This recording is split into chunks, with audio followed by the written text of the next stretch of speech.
Hello beautiful people! Kahapon nga ay sinipag tayong iayos ang ating mga halaman, no? Hindi pa man tapos yan guys kasi marami pa tayong dapat iayos na halaman.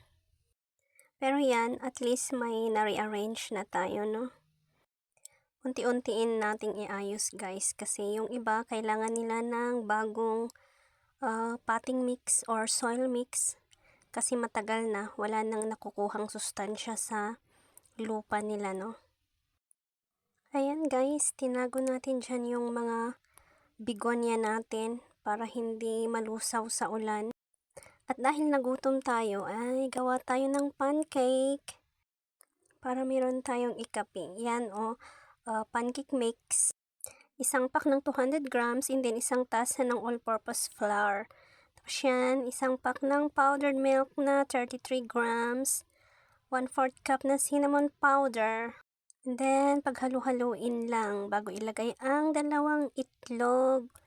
At ang paglagay ng tubig ay gradually guys, kasi hindi pare-parehas ang pag-absorb ng arena sa tubig, no. Naglagay din pala tayo ng isang pouch na pineapple tidbits, no.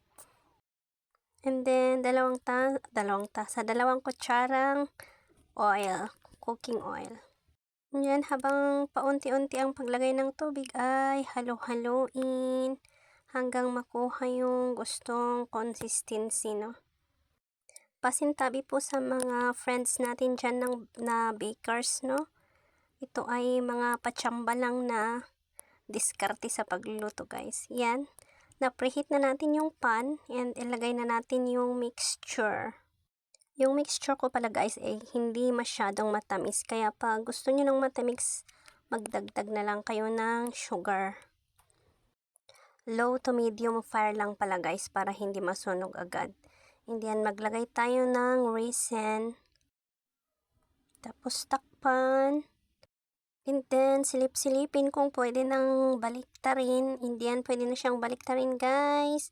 Para yung kabila naman ang maluto.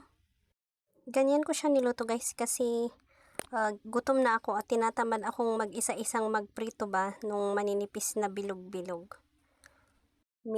Minsanan guys yung pagluto natin. Ayan, pwede na yan. Hindi tayo pwedeng gumamit ng matalas, kaya yan ang ginamit nating pag-slice. Ayan guys, magkape na tayo. Kahapon po pala ito na video guys, no? And meron pang natirang kaunti. Thank you guys for watching!